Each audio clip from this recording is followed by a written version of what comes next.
दिवाळखोरी करणाऱ्या टोळीतील 3 आरोपी स्थानिक गुन्हे शाखेकडून जेरबंद। 5,22,000 रुपये किमतीचे 58 ग्रॅम वजनाचे सोन्याचे दागिने जप्त। फिर्यादी नामे श्रीमती मीरा भुजंग दहीफळे यांच्या राहत्या घराची अज्ञात आरोपितांनी खिडकी तोडून घरात प्रवेश करून त्यांना चाकूचा धाक दाखवून सोन्याचे दागिने आणि रोख रक्कम जबरदस्तीने चोरून नेली। याबाबत पाथर्डी तालुका पोलीस स्टेशन प्रमाणे जबरी चोरीचा गुन्हा दाखल करण्यात आलाय। गुन्ह्याचा गोपनीय माहिती आणि तांत्रिक विश्लेषणाच्या आधारे तपास करत असताना नमूद गुन्हा हा रेकॉर्डवरील आरोपी नामे गणेश काळे राहणार वाकोडी फाटा दरेवाडी तालुका अहिल्यानगर याने त्याच्या साथीदारांसह केला असून ते मोटरसायकलवर दरेवाडी येथून अहिल्यानगरकडे येत असल्याची माहिती मिळाली।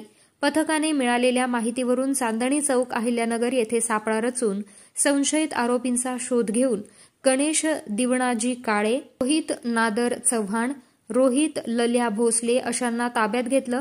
ताब्यातील आरोपींकडे गुन्ह्याबाबत विचारपूस केली असता त्यांनी सदरचा गुन्हा त्याच रावण नादर चव्हाण, दिलीप नादर चव्हाण, नागू पंड्या भोसले यांच्यासह केली असल्याची माहिती दिली। करण्यात आलेल्या 3 आरोपींसह जप्त करण्यात आलेल्या मुद्देमालासह पाथर्डी पोलीस स्टेशन येथे हजर करण्यात आले असून गुन्ह्याचा पुढील तपास पाथर्डी पोलीस करत आहेत। जिल्ह्यातल्या वाढत्या घोरपड्या पाहता जिल्ह्याचे पोलीस अधीक्षक श्री सोमनाथजी घारगे सर यांनी स्थानिक गुन्हे शाखेला तपासाच्या सूचना दिलेल्या होत्या। त्याप्रमाणे स्थानिक गुन्हे शाखेचे एएसआय हिंगडे आणि त्यांच्या सहकाऱ्यांनी रेकॉर्डवरील गुन्हेगार रोहित नादर चव्हाण राहणार चिसुंडी पाटील याच्यासह अजून 2 आरोपींना ताब्यात घेतलेला आहे।